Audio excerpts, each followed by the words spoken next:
High রে ও মেঘনার বাবাজিরা আকাশটা কাঁপতেছে কেন, জমিনটা নাচতেছে কেন, ইজা জুলজিলাতিল আরদু জিলজালাহা সবগুলা কাঁপতেছে কেন, ইজা সামাউ ফাতারাত আকাশটা ছিদ্র হইল কেন, ওয়া ইজাল কাওয়াকিবু কাসরাত তারকাগুলো খুলে খুলে পড়ে গেল কেন, ওয়া ইজাল কুবুরু বুসিরাত কবর দিকে মানুষ উঠলো কেন, ওয়া ইজাল বিহারু ফুজ্জিরাত নদীর মধ্যে সুনামি শুরু হয়ে গেল, ইয়াউমা ইয়াকুনুন নাসু কাল ফারাশিল মাবসুস মানুষগুলো তোলার মতো উড়ে গেল কেন, ওয়া তাকুনুল জিবালু কাল ইহনিল মানফুস দুনিয়ার পাহাড়গুলো আকাশে উড়ে গেল কেন।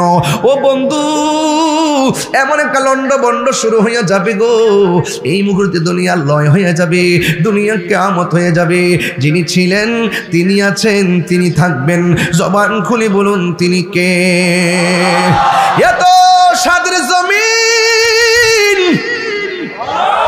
এত সাদের আসমান সব ধ্বংস হয়ে গেল, এরপরে মানুষ নীরব থাকবে, সব পানি পানি হয়ে যাবে। একটা হাদিস আমি নিয়ে আসলাম, এখানে উলামায়ে কেরাম আছেন। এরপরে কি হবে জানেননি? কেউ পানির মধ্যে পড়ে আছে, কেউ আগুনে পড়ে আছে, কেউ ঘরের মধ্যে পড়ে আছে, কেউ কবরে পড়ে আছে। যখন অনেক দিন পানি আর পানি, এরপরে আমার আল্লাহ একটা মাঠ সাজাইব। এই মাঠের ব্যাপারে বলা হয় এই মাঠটা হবে শাম সিরিয়ার মধ্যে কিয়ামতের দিন। ওই মাঠটার ভিতরে কি হবে? ইউহশারুন নাসু ইয়াউমাল কিয়ামাতি আলা আরদিন। ওই কিয়ামতের দিন সকল মানুষগুলাকে একটা জমিনের মধ্যে একত্র করা হবে। বাইদা আফরা ওই ময়দানের মাঠ হবে পুরা মাটির মাঠ, তামার মাঠ হবে, গরম হয়ে যাবে। ও বন্ধুরে কাকুর সাতিন নাকি এমন একটা মাঠ হবে, উপরে সূর্য থাকবে, নিচে তামার মাটি, পুরা মাটি। এই মাটির মধ্যে মানুষ দাঁড়াবে, কিন্তু ওই মাঠটার মধ্যে কি থাকবে না? কাকুর সাতিন নাকিন ওই মাঠের মধ্যে কোনো উদ্ভিদ থাকবে না, কোনো গাছ থাকবে না। লাইসা ফিহা আলামুন লি আহাদিন সবার জন্য সমান হবে সেই মাঠটা। ওই মাঠটা কেমন হবে?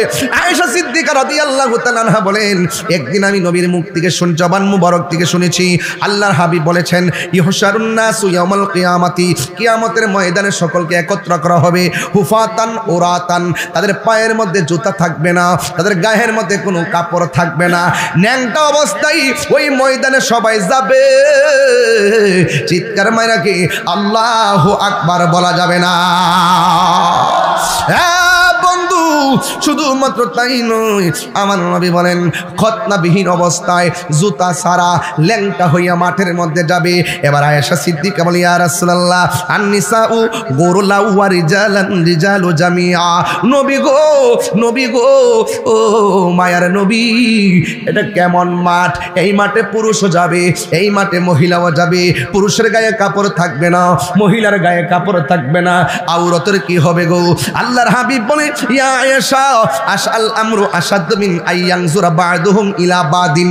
ও আয়েশা এই মাঠটা কেমন মাঠ হবে জানোনি? ও আয়েশা আল আমরু আশাদ মিন আইয়ানজুরা বা'দুহুম ইলা বাদিন। আল্লাহ রাব্বুল আলামিনের হাবিব বলেন আয়েশা রে তুমি আমারে বলছো উলঙ্গ অবস্থায় দেখে ফেলাবে? না রে না, দেখার সুযোগ নাই। এই মাঠটা এমন একটা মাঠ হবে রে, এই মাঠের উঠার সময় গাঁটটারে এমন করে ভাঙ্গা দেওয়া হবে, এবার সামনে অগ্রসর হবে, মাথার উপরে সূর্য থাকবে, বাতের মার যেমন করে টকবক করে পড়ে, মাথার মগজটা খুলে খুলে এমন ভাবে টকবক টকবক করে পড়বে। পুরুষ মহিলা যদিও মাঠে যাবে, একজন আরেকজনের দেখার জন্য এক সেকেন্ডও কোনো সময় পাবে না, এমন একটা ময়দান হবে। এবার ওই ময়দানে যাওয়ার পরে মাথার মগজগুলো খুলে খুলে ছিটকে ছিটকে পড়ে যাবে। ও বন্ধু ওই মাঠের মধ্যে একদিন নয়, দুই দিন নয়, 50,000 বছর মাঠে দাঁড়ায়া থাকবো। এই মাঠটা হবে পোড়া মাটির মাঠ, মাথার উপরে থাকবে সূর্য।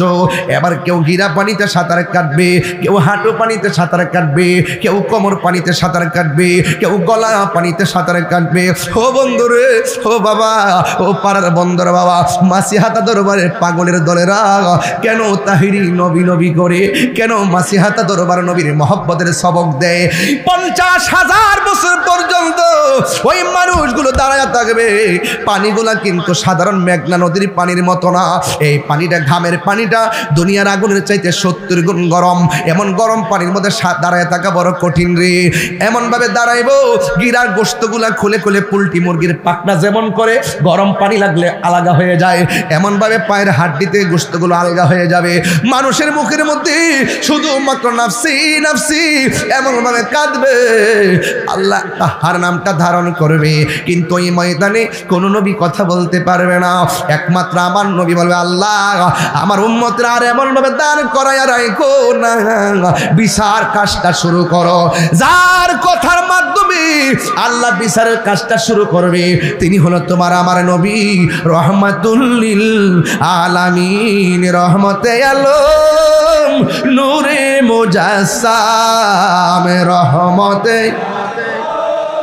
নূরে মুজাসসাম।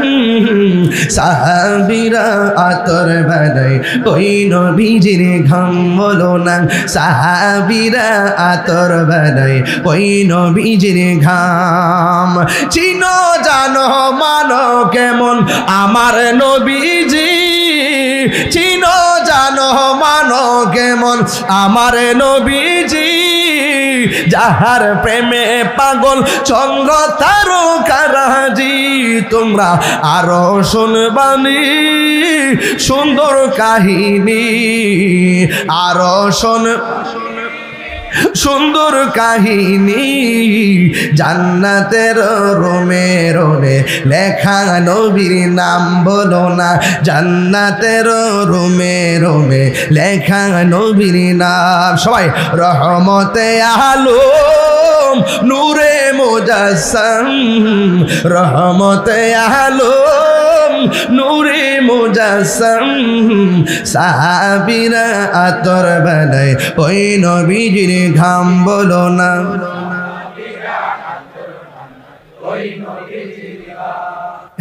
ভাই আমার তোরা গোসল করাইলি কবর যদি থাকলে না,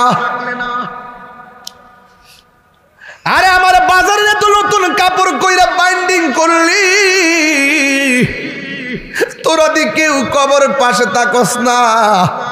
হাজার হাজার মানুষ আমার জানাজার নামাজ পড়লি, একটা মানুষ দি কবর আইলি না।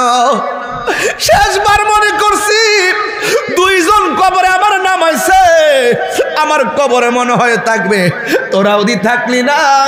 এই হাদিস শরীফের মধ্যে কি সুন্দর কথা শুনে যান রে বাবা। ও বন্ধু, এবার মাটি দিতেছে, মাটি দিয়া যখন চলে আসছে বলা হচ্ছে ইন্নাহু লা ইয়াসমাউ কুরআনি আলিহিম, চিৎকার মেরে কন্যা আল্লাহু আকবার। কবরের ভিতর থেকে আপনজনদের পায়ের আওয়াজ শুনবে, 40 কদম হাঁটিয়া আসিবে স্বজন, মুনকার নকির হাজির হইবে রে তখন। হাদিস শরীফের মধ্যে দেখছি তাদের চোখগুলো হবে নীল নীল, পৃথিবীর সমান বড় হবে তাদের নখগুলো। এমন ভাবে কবরটা কোদাল দিয়া যেমন মাটি কাটে, এমন ভাবে তারা কবর খুঁড়তে থাকবে। আল্লাহু আকবার কর না কেন? কিছু কিছু মানুষ আওয়াজ শুননা এমন বিচলিত হইয়া যাবে গো, দরজা জানালা বন্ধ, ভিতরে আগুন লাগাইলে যেমন হতাশ হইয়া যায়, এমন ভাবে কবরের মানুষগুলো কবরে পাগলের মতো হয়ে যাবে।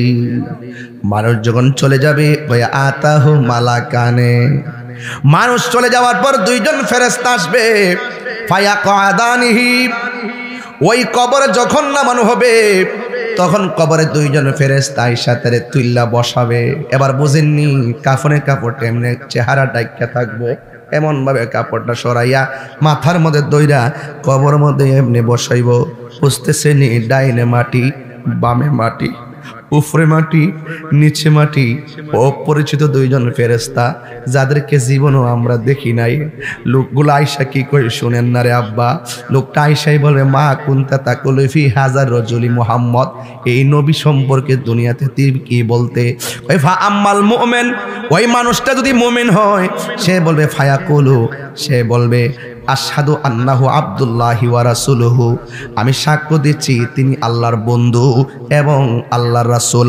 এবার ফায়াকুল, এবার ফেরেশতারা বলবে উনজুর ইলা মাকাদিকা মিনান নার, তুমি তোমার জায়গা থেকে ওই সামনে তাকায় কি দেখা যায়? কয় এটা তো দুজক দেখা যায়। কয় কাদ আবদালাকাল্লাহু বিহি মাকাদাম মিনাল জান্নাহ, তুমি কবরে নবীরে চিনার কারণে, কবরে 3টা প্রশ্নের উত্তর দেওয়ার কারণে আমার আল্লাহ ওই জাহান্নামের আগুন পাল্টাইয়া তোমার জন্য জান্নাত বরাদ্দ করে দিয়েছে। এমন নসিব আমরা মেঘনাবাসীর হই বলি, এমন নসিব আমরা তিতাসবাসীর হবেনি। আরে দুনিয়ার বিসিএস পরীক্ষার প্রশ্নপত্র পাস হলে পরীক্ষা ক্যান্সেল, ইন্টার পরীক্ষার প্রশ্ন পাস হইলে, ফাঁস হয়ে গেলে কি হয়ে যায়? প্রশ্ন ক্যান্সেল হয়ে যায়। এই জন্য প্রশ্ন যদি আগে আউট হয়ে যায় সব শেষ। কিন্তু কবরে যাওয়ার আগে আমার আল্লাহ 3টা প্রশ্ন আউট করে দিছে। কয় যতই মুখস্থ করো কাজ হবে না, কবরের প্রশ্নের উত্তর দিতে গেলে আমার আল্লাহ বলেন ওয়াবাশশিরিল্লাযীনা আমানু ওয়া আমিলুস সালিহাতি আন্না লাহুম জান্নাতিন তাজরি মিন তাহতিহাল আনহার। ঈমান আর আমল যার শুদ্ধ থাকবে কবরের প্রশ্ন মুখস্থ করা লাগবে না, আমার আল্লাহ বলার ক্ষমতা দিয়ে দিবে। আল্লাহু আকবার বলেন না কেন?